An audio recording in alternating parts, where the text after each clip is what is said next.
Welcome to Producer's Toolbox. I'm your host, Carol Adrian, and I am so excited today to talk to filmmakers, aspiring filmmakers, and content creators. We have a really special and valuable show. Today, we have award-winning filmmaker and professor Leann Erickson, who is at Temple University in the Department of Film and Video Production, and she has incredible experience that she is going to share with us today. Hi, Leann. Thank you so much for joining us. Thank you, Carol. I'm excited to be here today. Well, I just want to give a little intro with one of your films, which it has been nominated for inclusion in the National Historic Film Registry. And it's a terrific film. I really recommend it. It's called Top Secret Rosies. And it is about a group of women during World War II, mathematicians, who became human computers for the government and the military. And it was a groundbreaking transition for women, really, and computers in a wartime. And they calculated ballistics. It's an amazing film. So Top Secret Rosies. And at the end of this program, we're going to give you the URL if you would like to endorse it for inclusion in our National Historic Film Registry. So, Leann, would you like to tell us a little bit about that film? Yes. It's a beautiful combination of live action footage, archival footage. It's really a master class in using mixed media. Yeah, it was a really interesting situation of how I discovered this unknown story, really very little known story, was because I was working on another documentary called Neighbor Ladies. It was a film about blockbusting in Philadelphia during the 1950s and 60s. And I met these two kind of extraordinary women, twin sisters, who come to find out as teenagers had been recruited by the U.S. Army to do secret ballistics work during World War II. And their story led me to other people who were involved in this, that led to, a deeper dive, various, visits to special collections in the National Archives and so on, to find this unbelievable story. And also to find out that, in fact, it wasn't that unique. If people were looking around, pretty much any university in the United States at that time was somehow doing math work for the government because it was so crucial. And that's one of the reasons why I talk about math being maybe one of the most important and secret weapons we had during World War II, because it played a part in so many different ways with the real battle, the work that was being done. And now this film, can you talk a little bit about how you shot it? Mm-hmm. Yeah, so I was excited to get going on the project. The first grants that I raised, the first money I raised, was grants that allowed me to interview the actual subjects of the documentary at that time, and now it's even worse, I'm sure. So this was probably the mid-2000s, I'm going to say 2005, when I started interviewing the documentary subjects. And they were already in their 80s. This was we were losing that generation, the greatest generation, and the World War II generation. And so I felt it was imperative to get these interviews on tape. And of course, in those days, it was tape. And Temple University, my Department of Film and Media Arts, had been on the forefront of HD technology, and they had just purchased an HDV camera. And I was very excited that I was able to use it to do the interviews. And we were kind of, all of us, astounded by the quality of this 1080 resolution, to the point where I had never before, for instance, hired a makeup person to be on set for a documentary. I mean, you think of this, these are real people. They look how they look.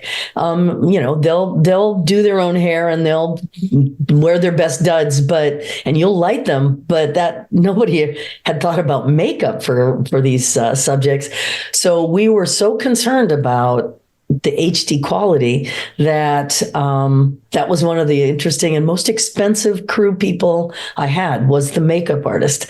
But on the other hand, the footage looked beautiful and it really was great.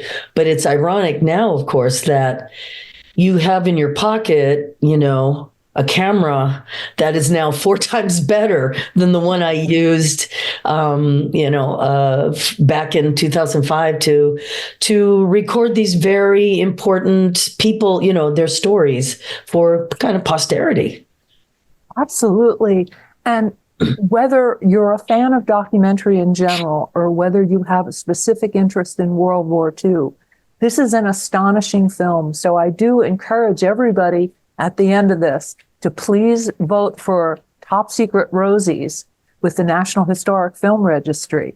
And I can also say that if you want to see the film, it is available on Canopy. So most people have the Canopy app. It's free screenings through your library. So if you have a library card, that's the way to find out whether or not your library is showing Top Secret Rosies, and you can request it. So I would encourage people to do that.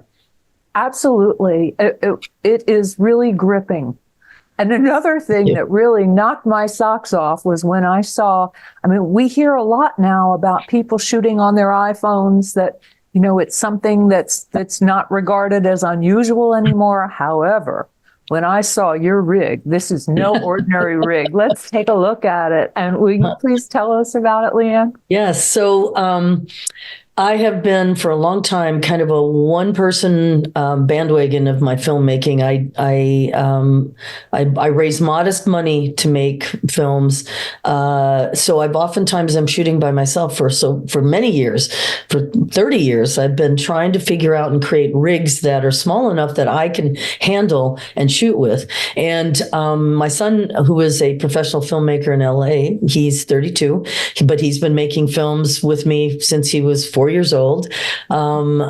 He is the one who put together that rig because he shoots exclusively on his iPhone for top rated media content on social media, for big companies, for television. it is a 4K camera, 4,000 lines of resolution being generated in your little, your little handheld device.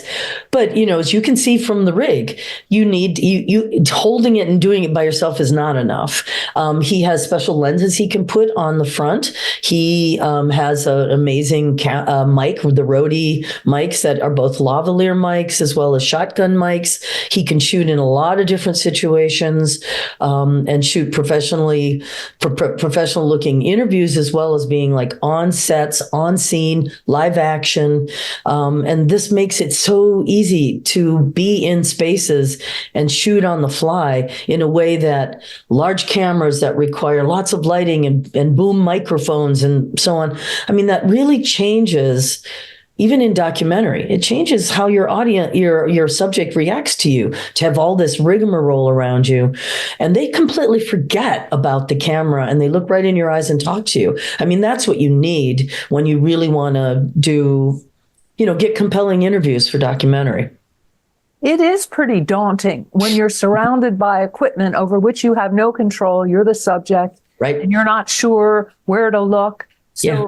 I didn't think about that, but that must be a lot less overwhelming to see that small. Wow. Well, speaking of documentary, I wanted to ask you to please talk a little bit about personal documentary. What are the goals, whether you're dealing with self or subjects? I'd like to hear your thoughts on that. Yes. I for many years, I've done work that I call personal documentary. And of course, any documentary filmmaker will probably tell you that they're always in there somewhere, and they are, of course. That's how a filmmaker, you see work and you say, I recognize Michael Moore's work because his voice is absolutely in any film he makes. But with personal documentary, it's like looking inward to your own stories and finding resonance that speaks to a larger audience. And I think that how you do that is that by being willing to be as open as I'm asking oftentimes my subjects to be with me, I have to be open with myself and my own stories. And I find that the more personal I'm willing to go and be honest in my work, the more it actually does resonate with an audience, because we've all grown up somewhere. We all have had our own fears and our own experiences. We all have families. We have parents. We have grandparents. We have experiences that as humans we share. And by me being willing to go and do a deep dive into my own experiences, it allows people to then reflect on their own experiences. So, for instance, a film that I did in 2007 that I completed called Folk Songs was looking at my maternal grandparents who had emigrated to the United States from Russia in 1913, and they were teenagers. They were 16-year-olds, didn't speak English, plopped down in a country where, their passage was paid by a farmer in North Dakota. So they went to work for these people, like to work off their passage. These are like harrowing, crazy stories of teenagers, but they were my grandparents. And I used that long time kind of folklore in my family about their passage and their what they did to investigate the death of my mother, who died young from cancer. And it allowed me to talk about these matriarchs in my family. It's kind of constructed as a poem. And I can tell you that it actually does resonate very widely with an audience. It screened in like Sofia, Bulgaria, for instance, at the Sofia Film Festival, thanks to the connection with Bulgarians and Russia and so on. And it screened, in Hot Docs, the big documentary film festival in Toronto, because of the documentary nature and the personal stories. They put together a program they called the Mothers Program, and screened all over different situations. So it's clear that it resonates in a lot of different ways. But it does, touch people's own lives to say, you know what, my grandparents are alive. I should talk to them. I should find out what their stories are, because in fact, everybody does have these amazing stories all around them. And we let them go until it's too late. And then you've lost an opportunity to open that door.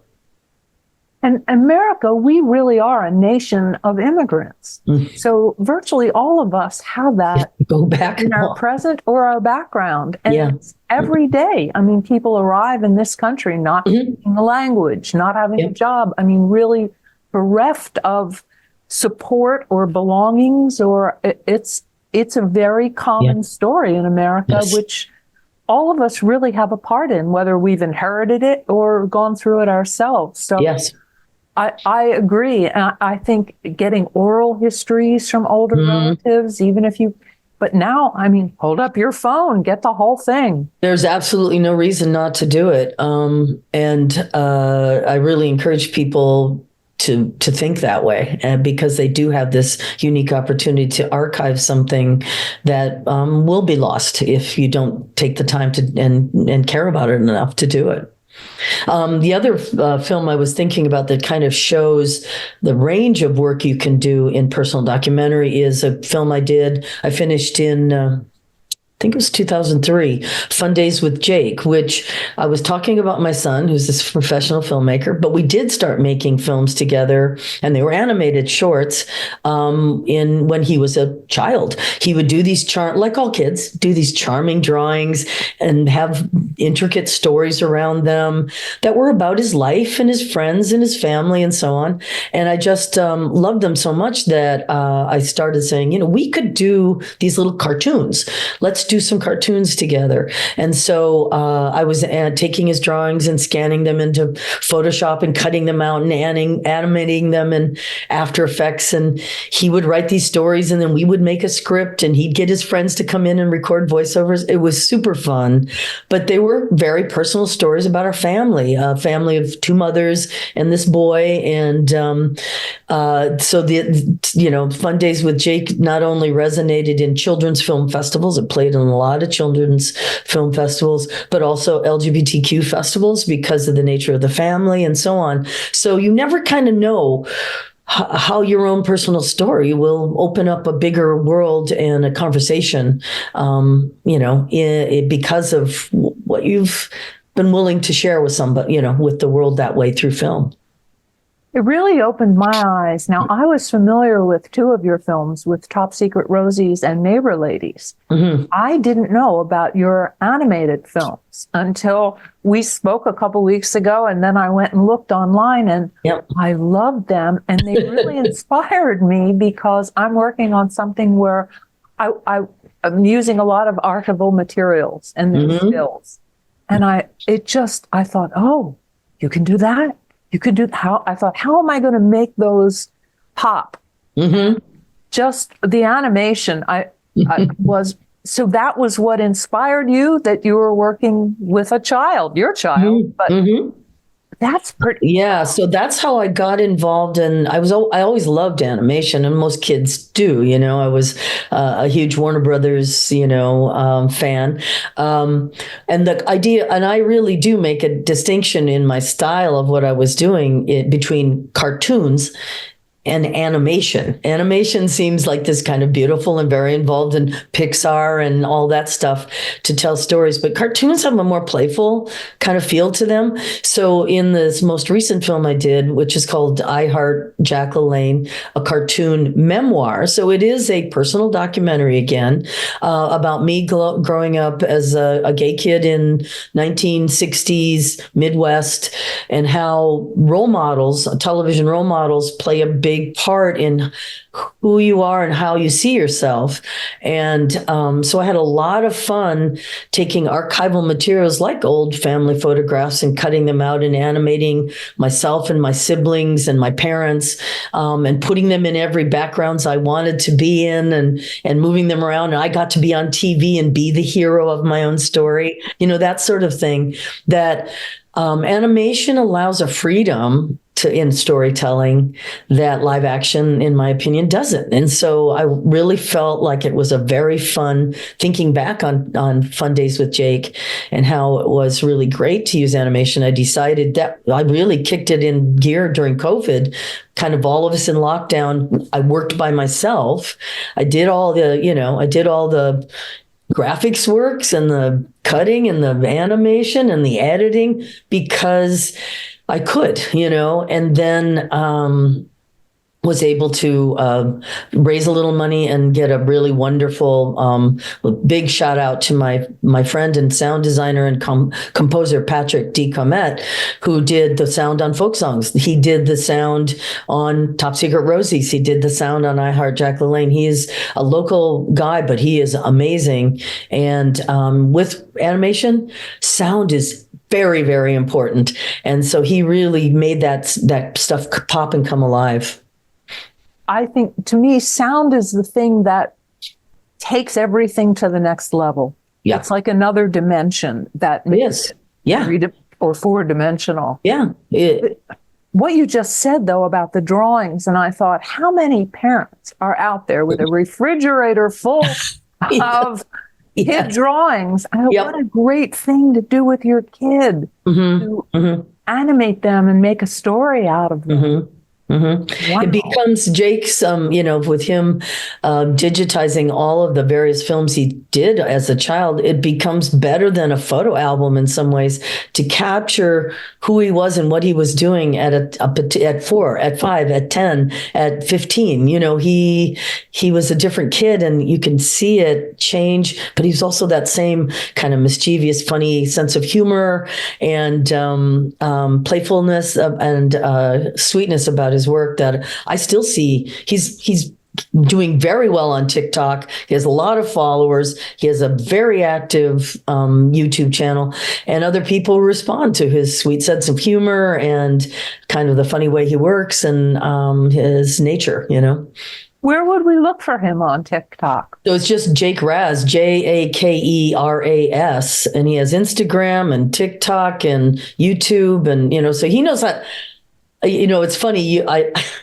I'm sure this won't end up in your program, but when you sent me your release and it said, "Gee, we want to share stuff with you on your social media," I said, I don't do social media. I probably maybe the only filmmaker who doesn't, but he is very active and doing it very well, you know. And I think it is important to be able to do that, to open up, to crack open audiences now in a way that I didn't have to, 20 years ago. But this is a different world.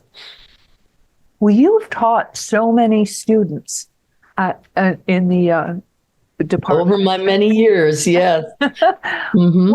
What are some of your best kernels of advice to people out there who might even not having gotten their feet wet in it, but are thinking about it? Right. Because so much of it is now available to us that wasn't 20 years ago. Like yes. iPhone. I do a lot of workshops with young people. When I say young people, I mean junior high and high school age, with the idea of kind of introducing filmmaking.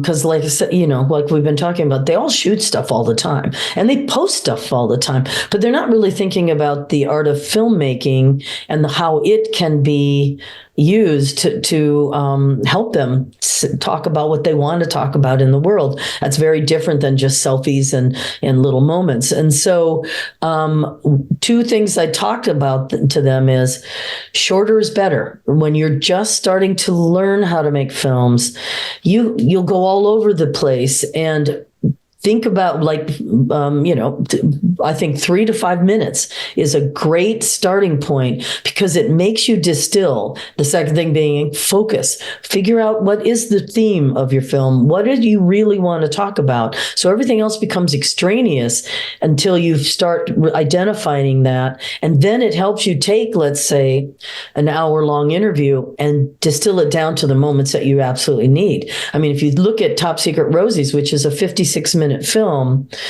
I had 30 hours of interviews, just interviews, not archival material and everything else. So you can't use everything, and you have to start really to focus in order to make something have coherency and bring it together. And so the longest person, let's say in the 56 minutes, might have a total of 5 minutes out of an interview I did that might have run an hour and a half or maybe even 2 hours. That's where, again, focusing, theme, understanding what story you really want to tell. And when you're starting out, shorter is better, in my opinion. So do you recommend starting with story or theme? They're related, but they're not the same thing. I think that many people, you don't know what your theme is until you start collecting the stories. And so I'll find that I try to be pretty open when I shoot documentary. I have a general idea of where I'm going. But people start talking and then you're like, wait a minute, that's a lot more interesting.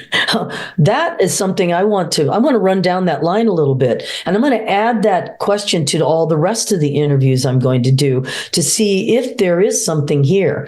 And, naively in Top Secret Rosies, I thought my first biggest audience was going to just be World War II buffs, people who love anything about World War II. It is probably second only to the Civil War as a topic of interest to Americans. Number two, I thought we're going to be this lost women's history story, women's, feminists and women historians and so on. And oh, by the way, there probably is going to be some interest there in math, maybe the computer. That became the largest, most enthusiastic audience that I had, and that it was unknown even to many computer professors that I would screen the film and they're like, I am embarrassed. I teach computers at, some college and whatever, and I didn't know this story. And I'm so glad I do know it now. So, you never know where something will lead. And you have to be, I think, open to that, especially as a documentarian. Do you start with a length of story involved? I mean, had you allowed yourself almost an hour for Top Secret Rosies, or did the story just present itself as a bigger story? Well, it started, of course, with the twins, so it was quite personal, and it piqued my interest. So I started to do research. And what I found, what I first did was, has anybody else talked about this? Is this me that I don't know this story, or is it really an untold story? And I have a funny anecdote. In doing the research, I was at the Library of Congress, and there was another researcher there on a big flatbed. We were looking at 16 millimeter films. And it was interesting. Every time she put something back, and I was telling the archivist, I'd like to have this reel. He's like, oh, there it is. So we were looking at the same things. And I thought, oh, no, oh, dear. And so I introduced myself and said, hey, I see we're kind of looking at the same material here. What are you researching? And she said, oh, I'm a researcher for Ken Burns's documentary on World War II. And I went, oh, no. And I said, by any chance, is he going to be talking about? And then I talked about my idea, and she said, no, that's not what he's going to be talking about. And I went, all right, good. So I kept charging ahead, knowing that if somebody like Ken Burns wasn't, zeroing in on it in a series that stretched hours upon hours, I was onto something, and I worked as quickly as I could. Though it's as you know, as a documentarian, because of fundraising, it's a long process to make a film.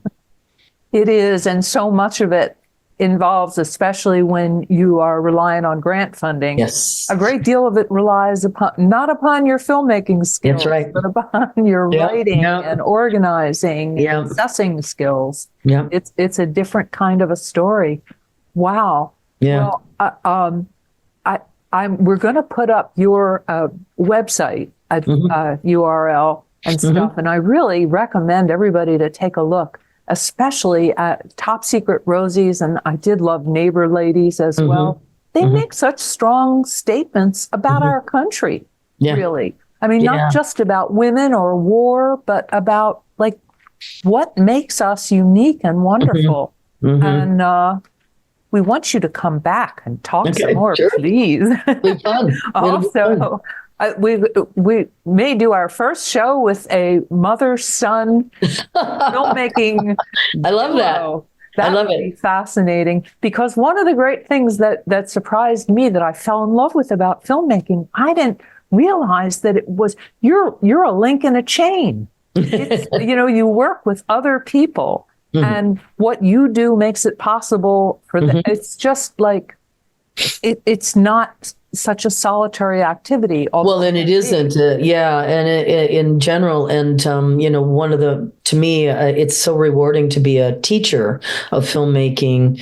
At Temple University has such a great and interesting student body that with important people with important stories to tell, and I feel really honored to be working with these young people to help them secure the skills they need to be able to tell their own stories and broaden the stories that are out there in the world, just like we're talking about with Top Secret Rosies, that could have been lost, totally could have been lost. And I feel relieved and honored that I was able to capture that.